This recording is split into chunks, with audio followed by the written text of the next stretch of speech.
Good morning, Paul Georgie from Allendale. It's October 6th, Thursday morning, and first of all, the USDA released their weekly export sales numbers. I'd say overall fairly decent. Corn, the range of estimates was 600 to 1.3 million tons, came in at 1.291. The soybeans 600 to 850. Came in at 741, and the wheat 300 to 650. The export sales number there was 431. So all in all, a fairly good report. Although prices are sharply lower and have been sharply lower, we might have even liked to see greater sales numbers. But reminding us that China is on holiday this week, and we won't get any data there until next week if they bought anything during their holiday. The outside market's certainly going to be an influence here again today. The dollar has reversed from a lower market early this morning to 38 to 40 higher right now. Crude oil is still higher on the day, up about 80 cents, and the stock market here at 8:30 is expected to open lower after yesterday's big rebound. Some of the news in the economic front, EU and Bank of England both decided to hold their interest rates at steady, which is providing a little weakness here to the Eurozone, and that, of course, is giving us some strength in the dollar. Now, the USDA next Wednesday morning at 7:30 is going to give us their monthly supply, demand, and crop production numbers. The big adjustment there will be in the ending stocks that we got an idea of what it might be off of the September 30th report, but the production number is the number we're still talking about. Are they going to lower yield, raise yield, whatever? Well, three of the top analysts in the industry have come out with their estimates. In pharma, 149.5 for corn. Allendale is 149.7. And FC Stone has come out with 148.7, which is an increase of what the USDA was looking for or had projected last month. In the soybeans, 41.8 from Informa. Allendale's got 41.9, and FC Stone is 42.8. So looking for an improvement there in yield as well. So that's going to be the focus and being talked about here, which actually is been weighing on the market because it's a larger number than what the USDA had last month. So we'll be watching that very closely as we get into that Wednesday time frame.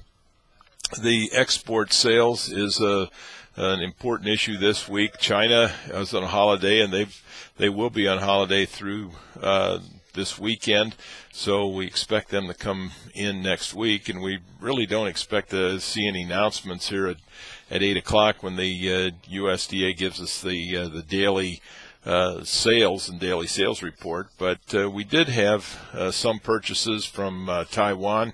They bought a little bit of corn, 23,000 tons of corn and 12,000 tons of soybeans here overnight.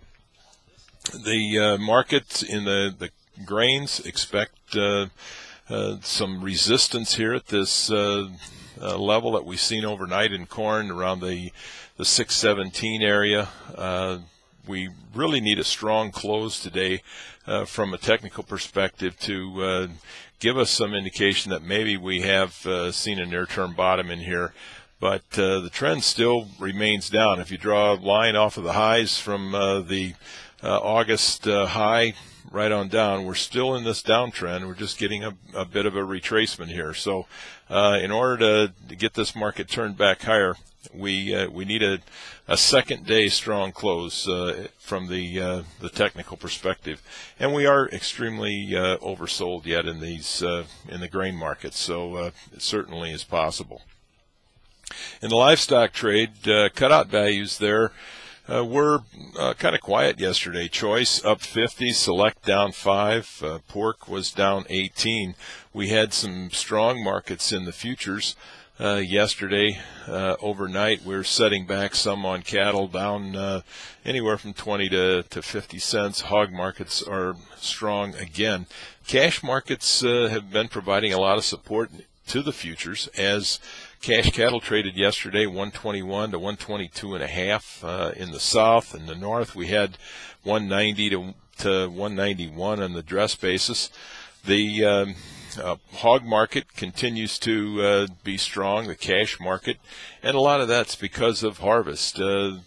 Iowa farmers are concentrating on getting a harvest started here. The weather is nice, so the focus is on harvesting and maybe not shipping hogs as quickly as possible. So that needs a little more cash to draw those hogs away at a time when harvest is extremely important.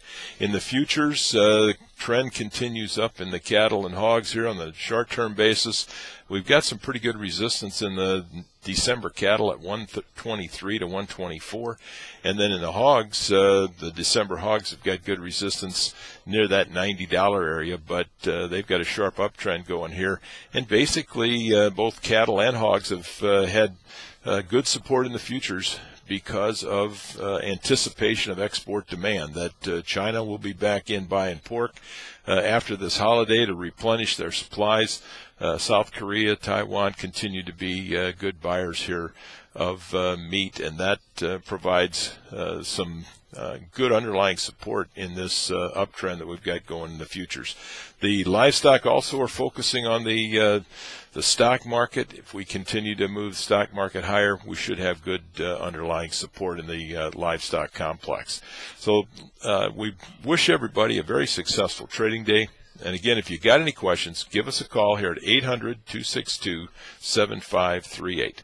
We'll see everybody tomorrow morning.